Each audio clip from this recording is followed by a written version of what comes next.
I'm Beth Guckenberger, and this is the Reckless Faith Podcast. Welcome back, everyone, to the Reckless Faith Podcast. I'm here with back-to-back colleague and longtime friend, Rob Hall. Beth, it's great to be with you again today. Yeah. We are on to day 29. Almost. Divine appointments, saying yes to be interrupted. And if there's any of the 29 days that speaks more to me, I don't know what it would be. This would be the one. I usually set up my schedule in such a way that, I take my tasks, I put them in my calendar, and my calendar looks back, just like Beautiful. just a line of colored things, and like there's no spaces in there because I'm using my time beautifully. And all of a sudden I come to this challenge and it's saying yes to be interrupted. Oh, man. I mean, I remember this day that I wrote about in there and how I thought that God had us on an outreach, and it turns out he wanted me to meet a director of a children's home that would become dear friends of ours, and how really what the aftermath of that day meant to me was not necessarily that I heard wrong or that I even prioritized wrong. It's that God does more than one thing at a time. And the trick to being a present for all that he wants to use us for and all that he wants to show and tell us is listening, like that spiritual act of hearing from God and being directed by his voice. And this last week, I was going to pick up Tyler from soccer, and I was getting ready to speak at a church the following week. So I had my sermon notes with me, and got there like 10 minutes early. So I thought, okay, great. I'll sit in the car and go over these points. That was already kind of a Jesus-like activity. Right. It wasn't like I was, Yeah.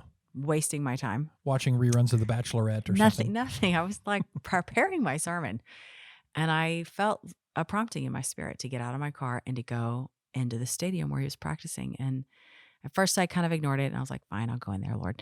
So I went into the stadium, and I didn't see anyone sitting there in the stands. I saw the guys down there on the field practicing, but I was like, there is nothing up here looking at. So either I heard wrong or you directed me wrong, which of course is not possible. So I turned around to go back to my car, and I heard two people speaking Spanish, and I kind of turned around and I realized I saw them, and I went over and introduced myself, and they were brand new to our district, and they had gotten to practice for their son with an Uber.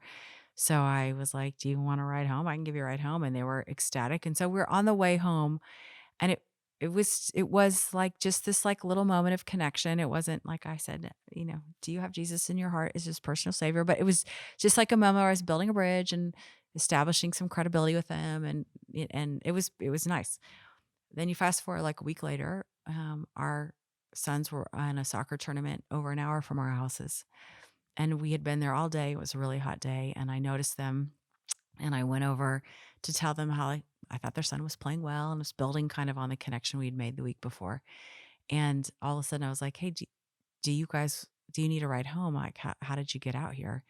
And they said Uber, and they would love a ride home. And then all of a sudden, instead of a 5-minute ride from the school to their house, I was in over an hour ride. And we began to have a more meaningful conversation.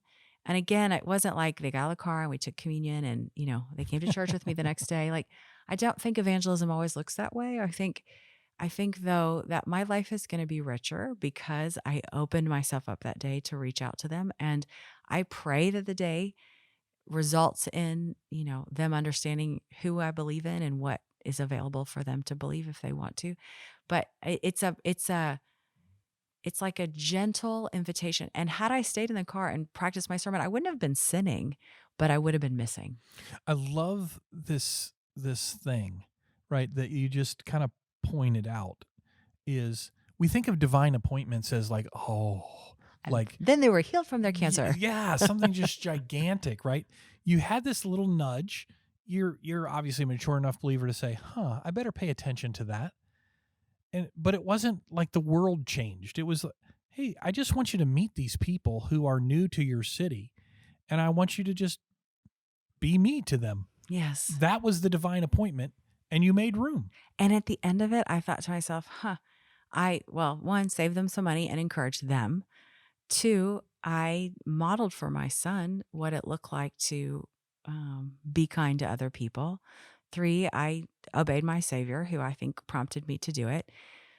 D, we did the whole thing in front of my in-laws who got a chance to practice their 15 Spanish words in several combinations. At the end of it, I'm like, gosh, all I did was do one simple thing. Would you like a ride home? And God was doing something hopefully in their life and in my son's life and in my life and in my in-laws' life. And we're not done yet. And that's what I mean. Like obedience ends up resulting in more than we could have ever imagined. Yeah. And when you read today's challenge, it could feel intimidating because you're asking people to create space for a divine appointment. And like most people are like, oh my gosh, like what's going to happen? It could be some gigantic, it may be some of the other things you've practiced in the book, like a word of encouragement to someone or introducing yourself to someone new in your neighborhood or whatever.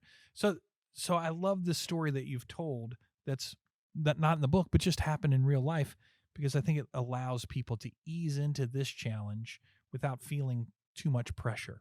So the action is write down all your plans for tomorrow. Have you left room for him to rearrange your agenda? Set an alarm for some time in the day tomorrow when you can stop and pray for God to reveal his more than one mission at a time plan for you. In other words, does he have a divine appointment for you today? And I think sometimes one of the reasons we say no to those divine appointments is because it feels inconvenient.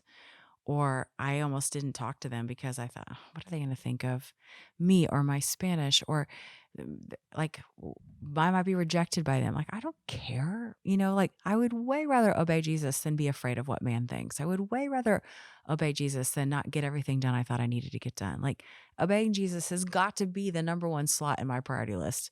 And if I've prioritized any other accomplishment or any other task or anything else, then I've got it all mixed up. And that's really what today is about, is just remembering where our priorities lie. I don't know if I'm allowed, but I might add homework 1B. Okay, do it. And that is just for the podcast listeners. Tomorrow night tonight after you do this, or tomorrow night after you do this, tell someone. Debrief. Right? Like at dinner or as you're getting ready for bed or whatever it is, say, I did this thing today and it was horrible, or I did this thing today and it was magical, or I did this thing and it was just ordinary. Whatever it is, share it with somebody, right? That's really the hope of, kind of, as you're listening to this podcast, that's really our hope. If you have a copy of the book and you're going through the days, that we wanted to generate conversation about what's going on in your life. And so do that tomorrow. That's my addition to homework. So make sure you do the homework, make sure you do the action. But if you want to add on to that by telling someone. Hey, if you're here and you haven't yet gotten the book, you can find a copy of it on Amazon, or you can get the book, and other resources can be found at backtoback.org/40 days. That's BACK, the number 2, BACK.org/40 days. I just want to thank the listeners for being on this journey with us towards a more reckless faith. And until next time.